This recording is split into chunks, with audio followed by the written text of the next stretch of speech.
नमस्ते बच्चों, मैं आशा चांद। स्वागत है आपका क्लास 10th हिंदी में। बच्चों, अभी अपन ने चैप्टर पढ़ा लखनवी अंदाज, यशपाल द्वारा लिखित कहानी है। आज अपन इसके प्रश्न उत्तर करेंगे। तो इसका पहला प्रश्न है, लेखक को नवाब साहब के किन हाव भावों से महसूस हुआ कि वे उनसे बातचीत करने के तनिक भी उत्सुक नहीं हैं। लेखक के अचानक ट्रेन के डिब्बे में कूद पड़ने से नवाब साहब की आँखों तथा मुख पर उनके एकांत चिंतन में खलल पड़ जाने के चिन्ह और असंतोष दिखाई दिया। ट्रेन में लेखक के साथ बातचीत करने के लिए नवाब साहब ने कोई उत्सुकता प्रकट नहीं की और ना ही उनकी तरफ देखा। इससे लेखक को स्वयं के प्रति नवाब साहब की उदासीनता का आभास हुआ। इसका दूसरा प्रश्न है, नवाब साहब ने बहुत ही यत्न से खीरा काटा, नमक मिर्ची बुरका, अंततः सूंघ कर ही खिड़की से बाहर फेंक दिया। उन्होंने ऐसा क्यों किया होगा? उनका ऐसा करना उनके कैसे स्वभाव को इंगित करता है?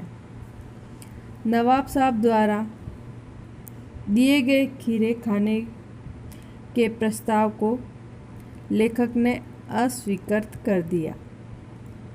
खीरा खाने की इच्छा तथा सामने वाले यात्री के सामने अपनी झूठी साख बनाए रखने की उलझन में नवाब साहब ने खीरा खाने की सोची, परंतु उसे तुच्छ दिखाने के इरादे से नवाब साहब ने खीरा सूंघ कर फेंक दिया। नवाब साहब के इस कार्य से ऐसा प्रतीत होता है कि वे दिखावे की जिंदगी और अपनी रईसी सिद्ध करने के लिए वे कुछ भी कर सकते हैं। तीसरा प्रश्न, बिना विचार, घटना और पात्रों के भी क्या कहानी लिखी जा सकती है? यशपाल के इस विचार से आप कहाँ तक सहमत हैं? तो आंसर है इसका, हम लेखक यशपाल के विचारों से पूरी तरह सहमत हैं। किसी भी कहानी की रचना उसके आवश्यक तत्व, कथावस्तु, घटना, पात्र आदि के बिना संभव नहीं होती। घटना तथा कथावस्तु कहानी को आगे बढ़ाते हैं। पात्रों द्वारा संवाद कहे जाते हैं। कहानी में कोई न कोई विचार, बात या उद्देश्य अवश्य होना चाहिए। ये कहानी के आवश्यक तत्व है। प्रश्न नंबर 4, आप इस निबंध को और क्या नाम देना चाहेंगे? इस कहानी का नाम झूठा दिखावा, नवाबी शान या आडंबर भी रखा जा सकता है, क्योंकि नवाब साहब ने अपनी झूठी शान और शौकत को कायम रखने के लिए अपनी छोटी सी इच्छा को भी दबा दिया। साथ ही यह उनके नवाबी स्वभाव सामंती वर्ग की बनावटी जीवन शैली और झूठे प्रदर्शन के भाव को दर्शाता है। 5वां प्रश्न है, जिसका पहला प्रश्न, नवाब साहब द्वारा खीरा खाने की तैयारी करने का एक चित्र प्रस्तुत किया गया है। इस पूरी प्रक्रिया को अपने शब्दों में व्यक्त कीजिए। सेकंड क्लास के एकांत डिब्बे में बैठे नवाब साहब ने खीरा खाने की इच्छा से 2 खीरे एक तौलिए पर रख दिए। सबसे पहले उन्होंने खीरे को खिड़की के बाहर निकालकर लोटे के पानी से धोया, फिर तौलिए से साफ कर पानी सुखा लिया। फिर जेब से चाकू निकाला, दोनों खीरों के सिरे काट और उन्हें गौद कर झाग निकाला। फिर खीरों को बहुत सावधानी से छीलकर फाकों पर बहुत कायदे से जीरा, नमक, मिर्च की सुर्खी बुरक दी। इसके बाद एक एक करके उन फाकों को उठाया और सूंघ कर खिड़की से बाहर फेंक दिया। इसका दूसरा प्रश्न है, किन किन चीज़ों का रसास्वादन करने के लिए आप किस प्रकार की तैयारी करते हैं? इसमें उत्तर में लिखा है, हम खीर का रसास्वादन करने के लिए उसे अच्छी तरह से एक कटोरी में परोसते हैं। उसके ऊपर काजू, किशमिश, बादाम, पिस्ता डालकर अच्छी तरह से उसे सजाते हैं, फिर उसका रसास्वादन लेते हैं। प्रश्न नंबर 6 है, खीरे के संबंध में नवाब साहब के व्यवहार को उनकी सनक कहा जा सकता है। आपने नवाबों की और भी सनकों और शौक के बारे में पढ़ा और सुना होगा, किसी एक के बारे में लिखिए। तो प्रस्तुत पाठ में खीरे के प्रसंग द्वारा नवाब साहब के सफ़ेदपोश जीवन का पर्दाफाश किया गया है। इससे उनकी सनकी व्यक्तित्व का ज्ञान होता है।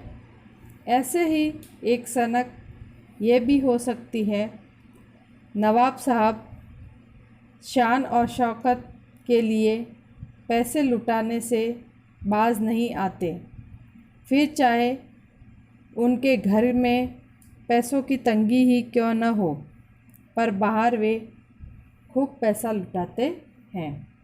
प्रश्न नंबर 7 है, क्या सनक का कोई सकारात्मक रूप हो सकता है? यदि हाँ, तो ऐसी सनकों का उल्लेख कीजिए। सनक के 2 रूप होते हैं, एक सकारात्मक, दूसरा नकारात्मक।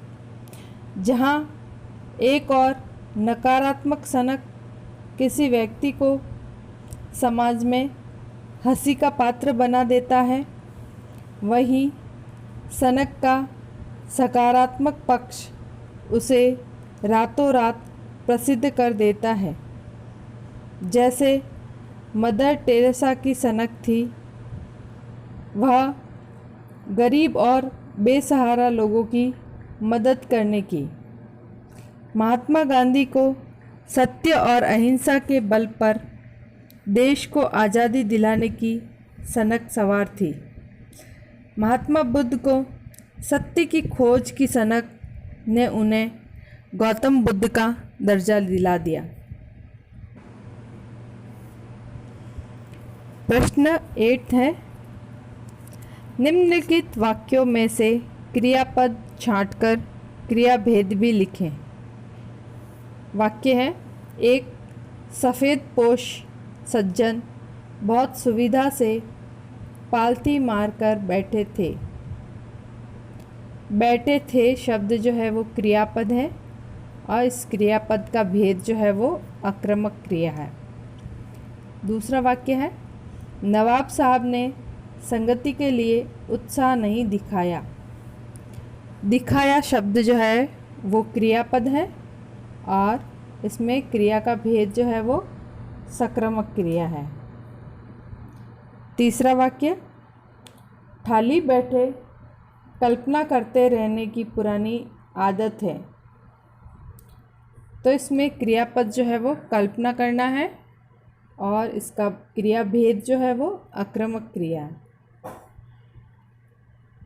4th नंबर वाक्य है, अकेले सफ़र का वक्त काटने के लिए ही खीरे खरीदे होंगे। इसमें काटना सक्रमक क्रिया है और खरीदे होंगे भी सक्रमक क्रियापद है। 5वां है, खीरे के सिरे काटे और उन्हें गोद कर झाग निकाला। काटा सक्रमक क्रिया, गोद कर झाग निकालना सक्रमक क्रिया। वाक्य नंबर 6, नवाब साहब ने सतृष्ण आँखों से नमक मिर्ची के संयोग से चमकती खीरे की फांकों की ओर देखा। इसमें देखा जो है वो क्रियापद शब्द है और क्रियापद का भेद जो है वो आक्रामक है। वाक्य नंबर 7, नवाब साहब खीरे की तैयारी और इस्तेमाल से थक कर लेट गए।